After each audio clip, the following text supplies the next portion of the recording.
So when you got to sort of early to mid-teens, was there companies sniffing around wanting to sort of bring you in to sort of shape you, if you will, or were you sort of pretty much free to do what you want as far as, I know you're playing DW now, and I think you have been for a long, long time. Was that your choice of kit to start out with, or did that sort of just happen organically? Yeah, I, uh, I guess this started at a young age, but I've always liked to be like the non-sheep. Right, right. So at the time in 2002, DW didn't have like much of a presence, not at least not in Wellington, which Right. is obviously where I'm from, and then I later relocated to Auckland. Mm. But DW was a brand that I kind of would see on TV a little bit, but mostly it was like Tamo, it was Pearl, Pearl and like Masters. Yamaha. Yeah. Like those were the brands, and any friends that I had that played drums, they were like, "Yeah, Pearl's the best," you know. Right.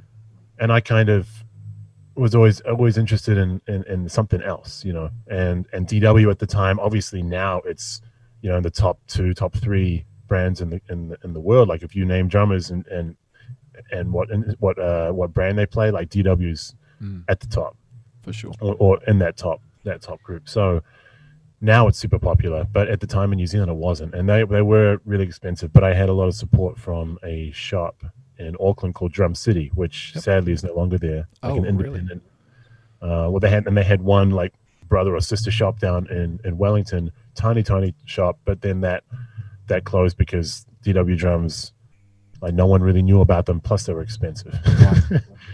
So anyway, Quality they though, gave eh? me like a somehow they saw some video footage or something, and they offered me an endorsement. The Blood, Sweat, and Tears gig it's pretty incredible, man. I mean, for the band to be 50, what are we, 53? We're in like the 54th year that the band's been around. And busy. Yeah, I mean, we play up until recently. We play like anywhere between 60 and like 90 shows a year. Right. So that's obviously on average more than one a week. And all the shows, like none of the shows are in LA. Like Right. we fly.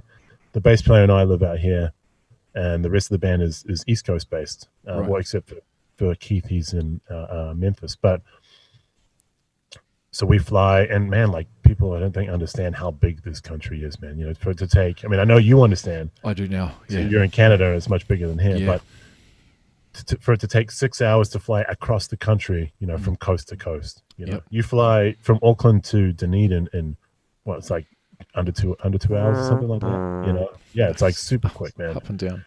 So yeah, so it's a lot of travel, man. A lot of time spent on the road, a lot of time spent. So you Well, just that's the thing I spoke to you about when we first connected, was that with your Instagram stories, I feel like you're on a plane every day. Like Yeah. it's crazy, and it's not just like a 3-hour flight. Like you're flying to Right. Norway, you're flying to Right. the other side of the country, and then sometimes Right. you're doing 2 or 3 flights in a day to get to a gig to fly back in the next day to do a gig that you Yep. were pretty much close to where you left. Do you know what I mean? Yeah, It's exactly. crazy. I mean, I'm so lucky. Like prior to all this, with COVID and everything, and I'm so happy and so lucky that I'm able to be a working musician in LA, because it's so competitive. You know, I mean, Dave Weckl lives like 30 minutes from where I am, you Right. know, and which is like, because I'm at my studio in North Hollywood, and I live in Sherman Oaks, so he lives 15 minutes from where I live. Right. You know, Vinny Colaiuta is like the same thing. Also lives in the Valley, I'm pretty sure. Like all these like drummers that I grew up listening to, and all the other drummers grew up listening to. These guys are all here. You know, Right. I mean, Jonathan Sugarfoot Moffett, you know, the drummer Michael for Michael Jackson for the longest time. I mean, we spoke on the phone the other day for like an hour and a half, just talking about music and trading ideas, and just Right. saying, hey man, like what have you been doing since COVID? You know, Right. and that's incredible that I can call him a friend. Yeah. Just give us a sense of like when you were sort of a teenager and you're really cutting your teeth, how many hours a day would you spend practicing? There was a point in time where I was practicing at least 12 hours a day. 12 hours a day. Jesus. Yeah.